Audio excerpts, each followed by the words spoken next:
Je m'appelle Constance de Wavrin, je suis avocate. Je m'appelle Frédéric Bibal, je suis avocat. Je m'appelle Elena Crestidis, je suis avocate Et j'ai travaillé sur le procès des attentats du 13 novembre 2015.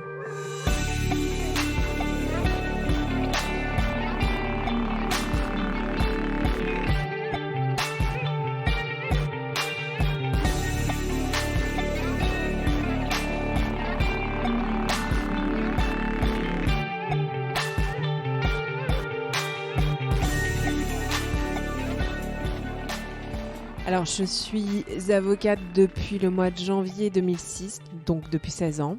J'ai une formation de pénaliste et au fil des années, je me suis beaucoup spécialisée dans l'assistance aux victimes, victimes d'attentats, mais aussi beaucoup mineurs victimes. Je m'occupe beaucoup de mineurs victimes. Oui, mon quotidien professionnel fait que je suis en contact avec des dossiers particulièrement lourds, si on peut dire, en tout cas émotionnellement difficiles. Il est vrai que le quotidien du cabinet n'est pas un quotidien très gai. Ce qui m'a toujours fasciné dans cette profession d'avocat, j'ai du mal encore à dire d'ailleurs que je suis avocat, parce que pour moi, enfin, tout dépend de ce qu'on appelle avocat, et à le statut, le diplôme, le titre, bon ça je peux prétendre être avocat, et puis il y a l'idéal de l'avocat, et ça pour le coup j'ai pas du tout l'impression, et je pense ne jamais l'avoir d'ailleurs, d'y être parvenu, donc ça reste pour moi un objectif d'être avocat, dans le sens effectivement porter la parole de ceux qui ne peuvent pas, qui ne peuvent plus, qui ne sont pas en mesure de la porter, et donner du poids et de l'effet à cette parole individuelle. Depuis que je suis petite, j'ai toujours voulu être soit avocate, soit commissaire de police. Donc vraiment dans le domaine du droit pénal. J'ai toujours aimé les polars, j'ai toujours aimé les films policiers, j'ai toujours aimé ce milieu-là et ce monde-là.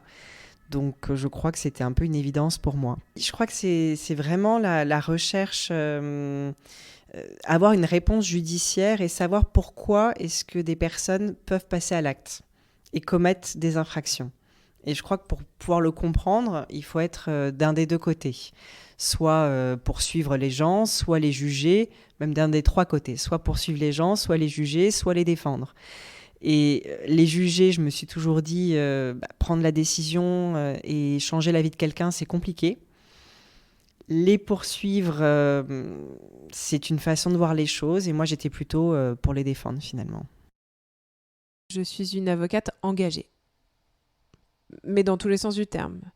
Je suis très engagée dans ce que je fais. Quand je commence, en général, je lâche pas, tant sur le plan humain avec mes clients, je les lâche pas, je compte pas mes heures, mais je fais des choix aussi professionnels et c'est ce qui dicte mon quotidien et d'ailleurs le quotidien du cabinet en général.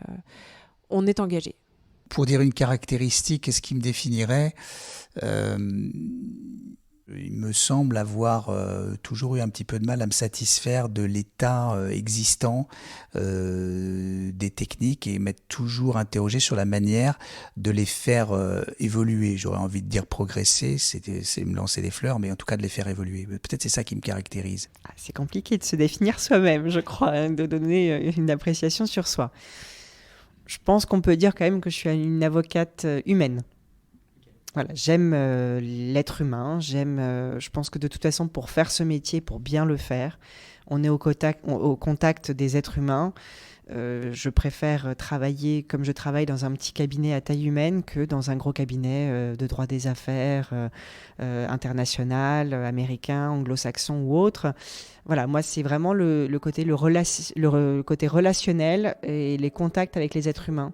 Aller voir des personnes en détention, aller essayer de comprendre leur vie, essayer finalement un peu de tendre la main.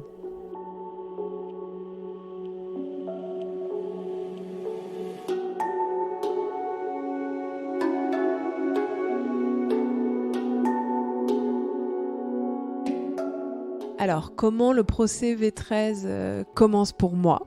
Il commence assez rapidement après la vague d'attentats du 13 novembre.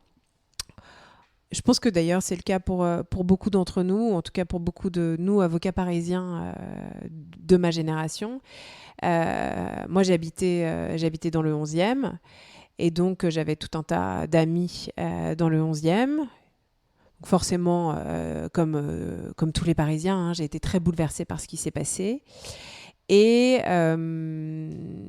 assez vite, quelques semaines, hein, voire mois, peut-être 2 mois après les attentats, j'ai une amie, une bonne amie, dont la sœur et son mari étaient au Bataclan et dont le meilleur ami était à la Belle Équipe, qui m'a demandé de m'occuper d'eux.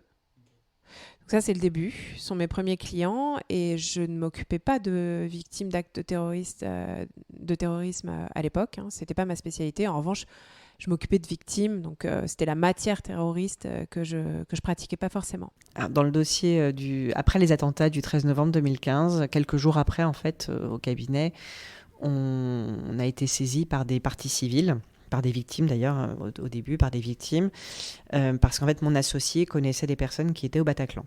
Donc ça a commencé comme ça, donc le lundi, c'était le lundi 16 novembre au cabinet, et mon associé qui m'a dit je connaissais des personnes, elles vont vouloir se constituer partie civile, mais elles ne se sentaient pas de le faire et de s'en occuper. Donc c'est moi qui ai géré finalement les victimes qui étaient présentes au Bataclan, une personne qui était décédée et puis en fait un groupe d'amis qui étaient sur place. Il se trouve que j'étais déjà identifié dans la profession comme intervenant aux côtés de victimes d'attentats, puisque j'intervenais déjà sur d'autres attentats, et notamment ce qui était le plus récent en novembre 2015, c'était les attentats de janvier, donc Charlie Hebdo, Hyper Cacher, sur lesquels j'intervenais déjà pour plusieurs victimes.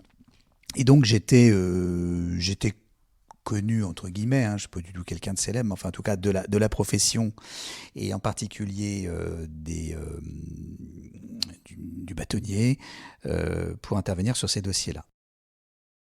Et il se trouve que lorsque les attentats de 2015 ont été commis, de novembre 2015, nous étions en phase de transition vers un nouveau bâtonnat, et que la vice-bâtonnière élue, alors c'est un peu technique, mais ça veut dire l'avocate qui avait été élue par la profession pour occuper le poste de vice-bâtonnière, allait prendre ses fonctions donc en janvier 2016.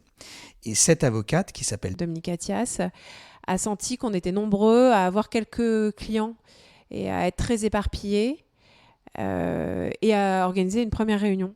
Première vague d'avocats sont venus à cette réunion, et c'est là que tout a commencé. Et en fait, à ce moment-là, dans l'auditorium, on s'est retrouvés avec des avocats qu'on connaissait, des pénalistes, des moins pénalistes, et on s'est regroupés en se disant, mais en fait, on ne peut pas rester chacun à titre individuel travailler dans son coin. Donc à ce moment-là, on s'est dit qu'il fallait travailler ensemble parce qu'on savait tous, pour avoir l'expérience de dossier en droit pénal, que c'est très lourd à porter un dossier, et que ce dossier particulièrement serait encore plus lourd parce qu'on connaissait tous directement ou indirectement quelqu'un qui était sur place. Et je pense vraiment aujourd'hui, après l'année qu'on a passée, qu'elle a tellement bien fait. Parce que mais d'ailleurs, au moment où elle l'a fait, on sortait du procès Mera. Et le procès Mera, c'était pas bien passé. En tout cas, l'image des avocats de victimes avait été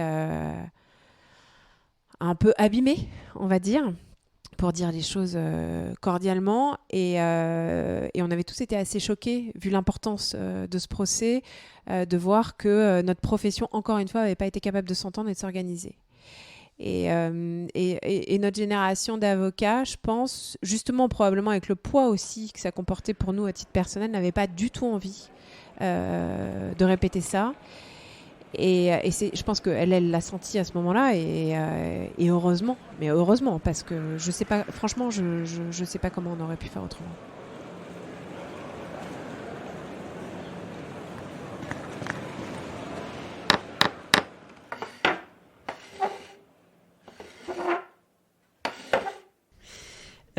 Donc en amont du début du procès qui a commencé le 8 septembre 2021, il y avait 250 avocats, donc il y avait un peu plus d'avocats qui se sont mobilisés, donc avec plus de parties civiles représentées. Et puis à la fin du procès, on a recensé 327 avocats de parties civiles. Donc avec notamment Frédéric Bibal, on était un peu les référents des avocats de partie civile durant tout le procès. Alors sur les éléments de contexte du procès, il s'est terminé le 30 juin ou 29 juin 2022 pour la partie pénale, avec une audience civile qui a eu lieu sauf erreur de ma part, le 5 juillet. Et donc il a duré, 10 mois, donc toute une année scolaire finalement. Donc c'est un dossier tentaculaire.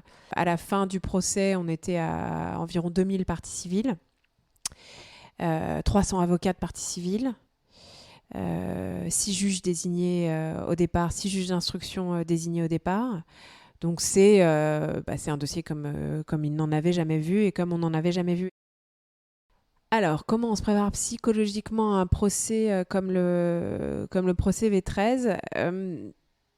Je ne sais pas si... ce dont je suis certaine, c'est qu'on ne savait pas à quoi s'attendre. Et l'inconnu faisait peur. En tout cas, moi, l'inconnu m'a pas mal angoissée. Parce que l'inconnu, ça voulait dire la durée du procès, la charge psychologique de ce qu'on allait vivre au quotidien. Je ne savais pas non plus quels allaient être les rapports, comment les avocats de la défense allaient se comporter, comment les accusés allaient se comporter, les rapports avec mes clients. Je ne savais pas quelle allait être la charge émotionnelle à gérer. Tout ça, c'était la grande inconnue. Alors, comment on se prépare ? Moi, j'ai beaucoup... déjà, je n'étais pas seule en arrivant là, puisqu'on avait travaillé tous ensemble. On était assez solides entre nous. Ensuite, j'ai passé 1 an avant à réfléchir à l'organisation de mon cabinet. Vraiment, pendant une année, j'ai beaucoup cogité, savoir comment faire, qui embaucher, quel rythme j'allais m'imposer, est-ce qu'il y allait moi tous les jours ou pas. Donc, j'ai beaucoup réfléchi à ça. Moi, à titre personnel, je m'étais dit, j'irai, mais j'y serai pas tout le temps. Et en fait, au fil de l'eau, on voit vraiment que c'est quasi impossible. En tout cas, pour moi, c'était quasi impossible. Certains ont réussi à le faire. Moi, je n'ai pas réussi à le faire. Pour moi, c'était très important que je puisse y être tous les jours. Pour moi, personnellement, mais aussi pour mes clients. Pour les parties civiles que j'assistais, il y avait des parties civiles qui venaient quasiment tous les jours. Et je ne me voyais pas ne pas être présente pour eux, pour les seconder, pour être présent, pour répondre à leurs questions, à leurs angoisses aussi. Et puis après, c'est aussi un peu aussi l'angoisse de rater quelque chose à l'audience. Voilà, donc on peut dire aussi que à un moment donné, ça a été très chronophage et très addictif.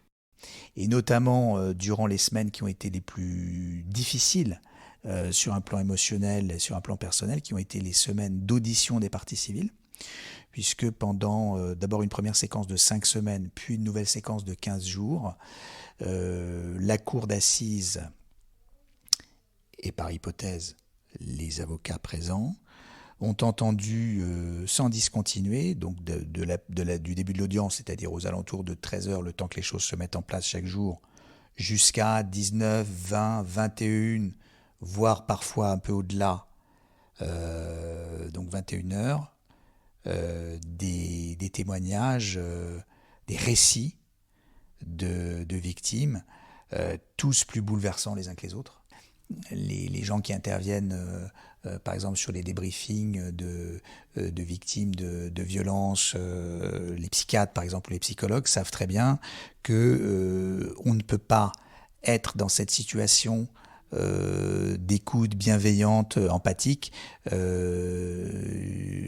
heures d'affilée par jour. C'est humainement impossible. Bon, là, il se trouve que les conditions de l'audience et la nécessité de tenir un calendrier ont imposé à la Cour, on ne pouvait pas faire autrement, à la Cour et donc aux avocats présents, d'aller bien au-delà de ces règles de bonne pratique. Et donc il a fallu, spécialement dans cette période-là, mais aussi dans les temps qui ont suivi, parce qu'il y a une espèce comme ça de temps, j'allais dire, d'assimilation ou de digestion, je ne sais pas comment on peut dire. Il a fallu être particulièrement vigilant à nos équilibres personnels. Parce que voilà, il y a un risque de déstabilisation, y compris des professionnels qui se prétendent les plus aguerris. Moi, je vous ai dit que ça faisait 25 ans que j'assistais à des victimes de violences, donc j'ai eu l'occasion d'entendre un certain nombre d'horreurs et de récits tragiques et bouleversants, mais je n'avais jamais eu l'occasion d'en entendre autant en même temps. Moi, j'ai assisté à toutes les auditions de partie civile. C'est quelque chose, on ne s'y attend pas. On assiste à des déclarations, à des auditions de vécus, même si on les a lus, même si on a reçu des victimes dans nos propres cabinets, c'est dans l'intimité. Là, on ne s'attend pas à avoir autant de malheurs d'un coup, et puis parfois avec des personnes qui arrivent à avoir un recul et j'arrive même plus à le qualifier, mais parfois même ne même plus avoir de haine vis-à-vis des accusés. C'est vrai que ça a été quand même assez majoritaire. Très peu de victimes sont venues à l'audience de façon un peu haineuse. Et j'étais aussi tout à fait ouverte au fait de me faire accompagner psychologiquement pendant le procès. Donc je savais que ça pouvait s'avérer nécessaire. Donc j'avais pas mis les choses en place avant, mais ça s'est d'ailleurs avéré nécessaire à un moment pendant le procès, mais j'avais les contacts pour ça, j'étais prête à ça. Et ça m'avait jamais traversé l'esprit pendant ces 16 années de pratique, j'ai jamais eu besoin de le faire. Ce qui a été très différent dans ce procès, c'est le nombre et c'est l'empilement de témoignages, et c'est le fait d'assister à de nombreux témoignages de personnes qui n'étaient pas nos propres clients et où on n'était pas dans l'action. Et ça, c'est totalement nouveau, parce qu'il peut arriver dans des procès où effectivement il y a plusieurs victimes, d'entendre les témoignages d'autres victimes, mais on va parler de 4, 5 autres personnes qu'on ne connaît pas, avec qui on ne travaille pas, mais ça s'arrête là. Là, on a entendu des centaines de témoignages en spectateur, en fait. Et donc, on n'est pas à la tâche à ce moment-là, et on reçoit des informations comme n'importe qui assis sur les bancs de la salle. Et l'émotion a débordé. Il n'y a rien d'autre à dire que ça. On le sait tous, et ça a été le cas pour tous les professionnels. Personne n'aura à dire le contraire, mais en revanche, ça a ouvert des portes. C'est-à-dire que là où jamais on pouvait s'autoriser à pleurer dans une salle d'audience ou à pleurer à l'extérieur d'une salle d'audience, là c'était autorisé et c'était pas grave, et c'était ok. C'était ok. Je pense que ça nous a beaucoup liés, tous.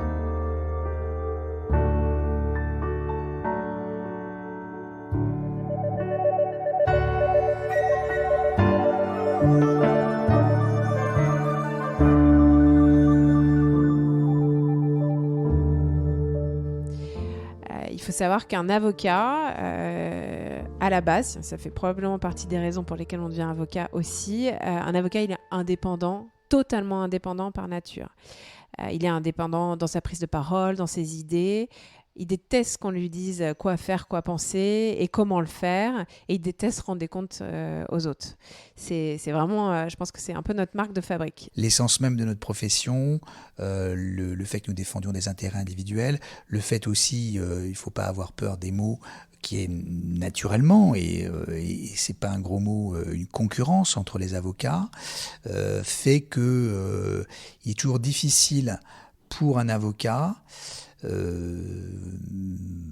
qui doit gagner sa vie, donc avoir de nouvelles affaires et faire en sorte de montrer à ses clients qu'il a une valeur ajoutée personnelle. Il est toujours difficile pour cet avocat de partager spontanément avec d'autres confrères qui sont à la fois ses confrères, qui partagent des valeurs professionnelles avec lui, mais aussi de facto ses concurrents, de partager avec lui des éléments essentiels d'un dossier. On a un métier d'avocat qui est un métier assez individuel et individualiste, où généralement on ne donne pas ses arguments aux autres confrères. On va vouloir absolument avoir le dernier mot et puis le meilleur mot pour soi, et en se disant ah, ça c'est ma meilleure idée, je la garde. Surtout je la divulgue pas avant pour avoir le meilleur effet de manche en temps voulu. Alors, l'ego des avocats, c'est un sujet. Je pense qu'effectivement, un avocat sans ego, peut-être n'est pas un si bon avocat. Je sais pas, mais en tout cas, il y a un ego chez les avocats. Il est plus ou moins surdimensionné. Peut-être, j'ose dire ça, que la féminisation du métier aide un peu sur ces questions-là. Mais oui, il y a eu des difficultés d'ego au départ. Donc, partant de là, il fallait inventer une façon de travailler à 300, en ménageant les égos, les idées, les avis des uns et des autres, et tout ça dans l'intérêt et du procès et des clients. Ça n'a pas été simple. Ça n'a pas été du tout simple, même au départ. On a essayé plein de choses.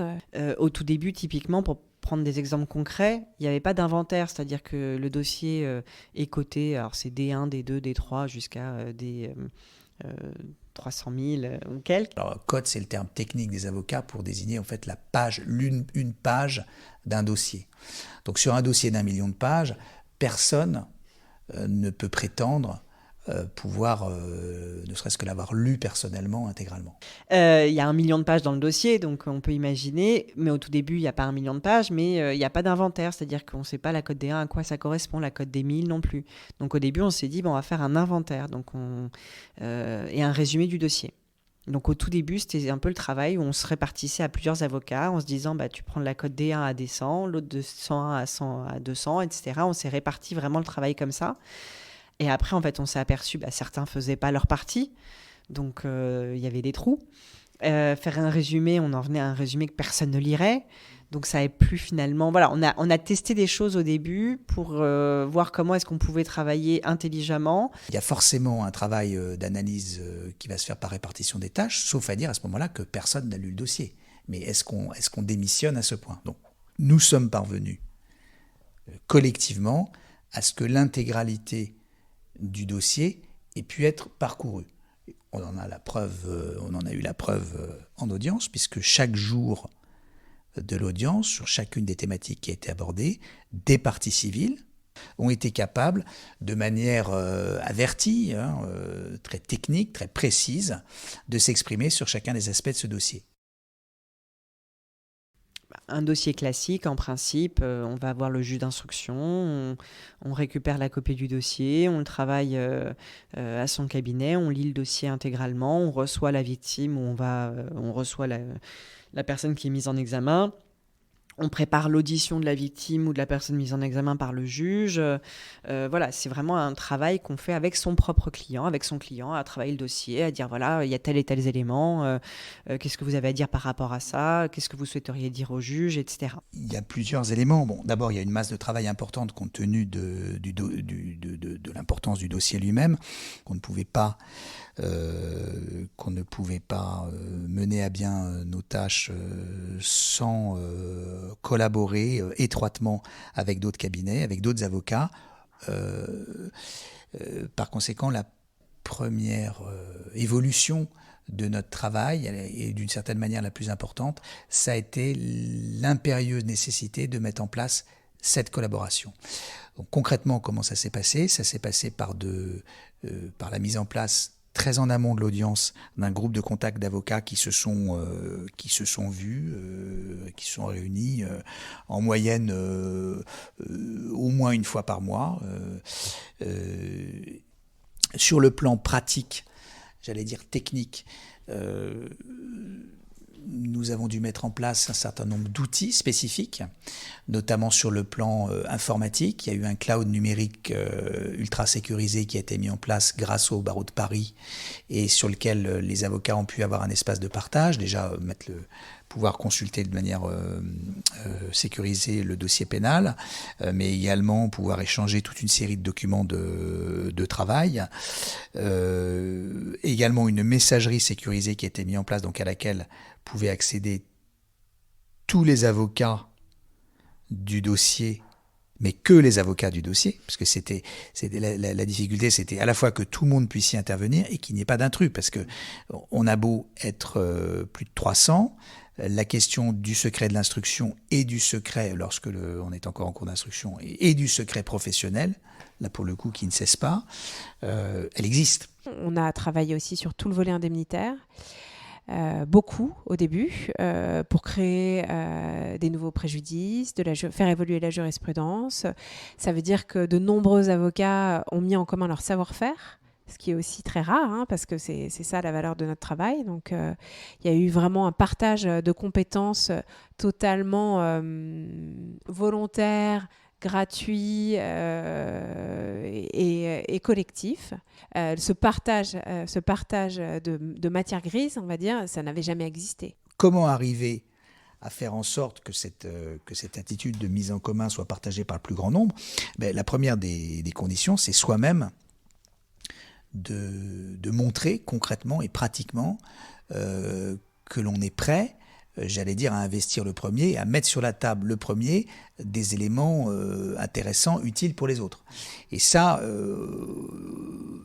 y a une façon de le démontrer, c'est tout simplement d'être de façon très pratique, très concrète, et sans condition, sans exigence aucune de retour, de mettre à disposition d'autres avocats des éléments dont ils pourront très rapidement vérifier qu'effectivement ils sont utiles, ils sont pertinents, ils représentent une valeur ajoutée déjà pour leur travail.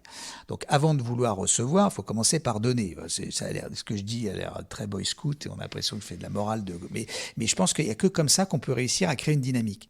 Une fois que les confrères ont compris que les choses ne seraient pas à sens unique puisqu'ils commencent par recevoir, alors à ce moment-là, il y a une étape de confiance à gagner, c'est-à-dire leur montrer que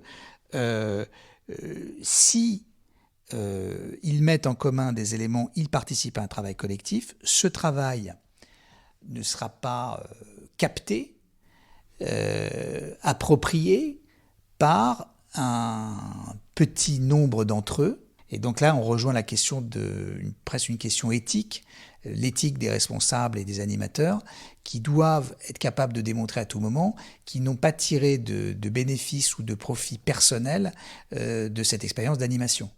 De mutualiser, ça a vraiment permis de faire que, in fine, on a pu faire une demande d'acte commune, ce qui ne se fait jamais, en principe, que lors du procès, on a pu faire des groupes de travail, faire confiance en disant moi je fais confiance à tel avocat qui a travaillé sur ce sujet et je pose pas de questions, ce qui est en principe impossible.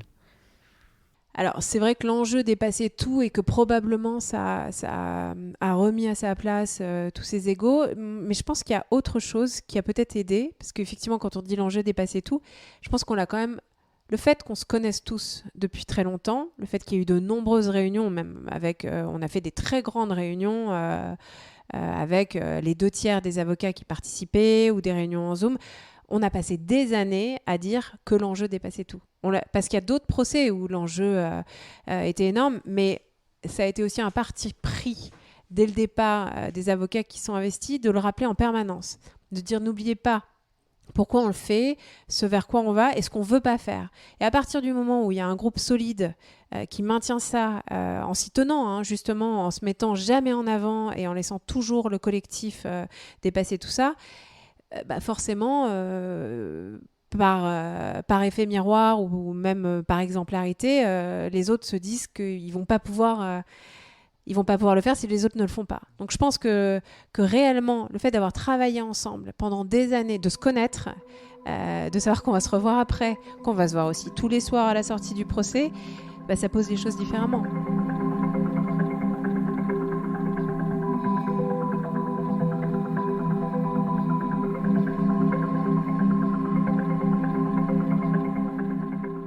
Je crois que ça s'est plutôt bien passé.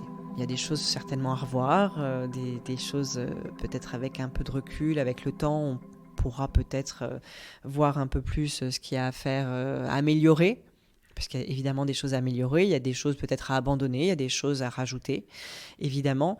Mais je crois que quand même dans la globalité, il y a eu un accueil en tout cas des parties civiles que nous assistons les uns les autres, plutôt positif.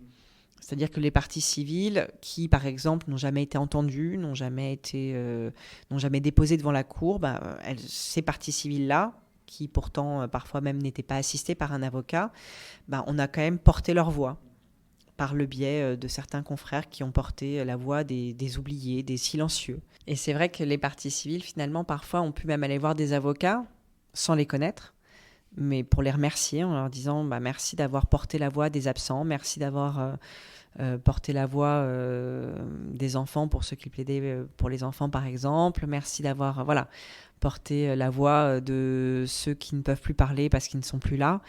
Donc c'est quelque chose finalement qui a été vraiment bien accueilli par la majorité. Alors on ne fait jamais l'unanimité, c'est impossible, mais en tout cas par la majorité des parties civiles et des victimes. Et c'était le plus important pour nous parce que c'est notre rôle. Notre rôle, c'est d'assister des victimes et des parties civiles dans le cadre de ce procès en tout cas. Et c'était en tout cas c'était comment permettre à toutes les victimes et toutes les parties civiles, même si on ne donnait pas forcément leur nom, leur identité, leur parcours, leur vécu réel, au moins que personne ne soit laissé sur le bord de la route. Et que chacune et chacun puisse être représenté et ne se sente pas exclu. Encore une fois, ça n'est que mon point de vue, mais moi, de mon point de vue, je trouve que ça s'est plutôt bien passé dans le procès V13. Et on juge l'arbre à ses fruits, on en a eu la preuve au cours de l'audience. On a eu des retours quand même globalement très positifs, non seulement des magistrats, mais des avocats qui étaient moins actifs dans le groupe et qui nous ont fait part de leur satisfaction quand ils voyaient ce qui se passait. Et puis aussi et surtout, et c'est ça le plus important, de nos clients, des parties civiles, des victimes, qui ont été, notamment les associations, très satisfaites de la prise en charge collective de ce dossier. Parce que ce qu'il faut expliquer aussi, ce qui est important aussi, c'est que les victimes, j'aurais d'ailleurs dû commencer par là, elles vivent, et elles sont les premières à vivre, ce paradoxe de l'individuel versus le collectif. Une victime d'attentat, elle a pleinement conscience et intimement conscience qu'elle doit affronter un drame qui lui est strictement personnel. J'ai vécu personnellement cette violence, ou mon proche a vécu personnellement cette violence. Donc il n'y a rien de plus intime que des violences aussi extrêmes. Et en même temps, chacune d'entre elles a pleinement conscience d'avoir vécu une expérience collective. C'est-à-dire, elle a pleinement conscience de ne pas être la seule et que des dizaines et des dizaines d'autres personnes ont vécu une violence extrême à l'occasion du même événement. Et donc, quand les avocats se disent à la fois c'est un dossier qui représente un engagement professionnel personnel très fort, mais en même temps, je dois collaborer avec d'autres avocats. Il n'y a pas seulement l'aspect pratique de dire je ne vais pas réussir à faire le travail tout seul. Il y a d'abord, et c'est ça qu'il faut mettre en avant, le reflet, la représentation, et c'est notre travail de représenter les personnes que nous assistons, la représentation de ce que vivent nos clients. Nos clients vivent personnellement cette dualité entre une expérience intime personnelle et une expérience collective. Je suis toujours certain aujourd'hui que si nous n'avions pas fait cet effort individuel et collectif de modifier notre façon de travailler, nous ne serions pas parvenus à assister correctement nos clients. À titre personnel, ce qui est certain, c'est que moi, j'ai mis ma vie personnelle et aussi professionnelle un peu entre parenthèses pendant plus de 9 mois. En fait, on n'en sort pas indemne. On ne sort pas indemne de ce procès, on ne sort pas indemne, je pense, professionnellement. C'est-à-dire qu'il y a aussi, c'est vrai que c'est un peu comment est-ce qu'on va exercer notre métier après. Ça se rejoint aussi, c'est-à-dire qu'on relativise d'avoir vu finalement autant de drames humains et puis en même temps cette humanité en face, de se dire qu'est-ce qu'on fait après ? Comment est-ce qu'on reprend sa vie professionnelle et personnelle comme si de rien n'était et en revenant au 7 septembre 2021 avant que tout commence. C'est impossible. Alors, quelle place le procès V13 occupe pour moi ? J'ai refermé la porte parce qu'il n'y a pas d'appel. Il n'y a eu aucun appel, ce à quoi on ne s'attendait pas. Mais, donc, c'est aussi un peu la magie, entre guillemets, de ce procès. C'est que ça a été très, très fort et puis c'est fini. Donc, j'ai refermé la porte. Mais il y a une place énorme, je pense, tant dans mon cœur que dans ma vie professionnelle pour cette affaire. D'en parler, ça génère énormément d'émotions. Je pense que... Alors ça paraît idiot, hein, toujours, mais c'est le cas dans de nombreuses professions, mais il y a ceux qui ont vécu V13, qui savent la charge émotionnelle et tout ce qu'on a partagé, tous ces moments-là, c'est évidemment pour toute la vie et ça crée un lien. Probablement une approche et une... comment dire ? Ça nous a rendus sincères les uns avec les autres, je pense. On n'avait plus d'autre choix que d'être sincères tous ensemble. Et c'est assez rare dans ce métier de pouvoir être totalement à découvert. Donc c'est agréable de se dire qu'on a vécu ça. Et ça, moi, ça me rassure beaucoup sur les raisons pour lesquelles j'exerce. Parce que parfois, c'est très difficile. Parfois, on se fâche entre nous. Parfois, on se fâche avec les magistrats. Parfois, même les rapports avec les clients peuvent être difficiles. Et là, moi, j'en suis ressortie rechargée pour l'avenir.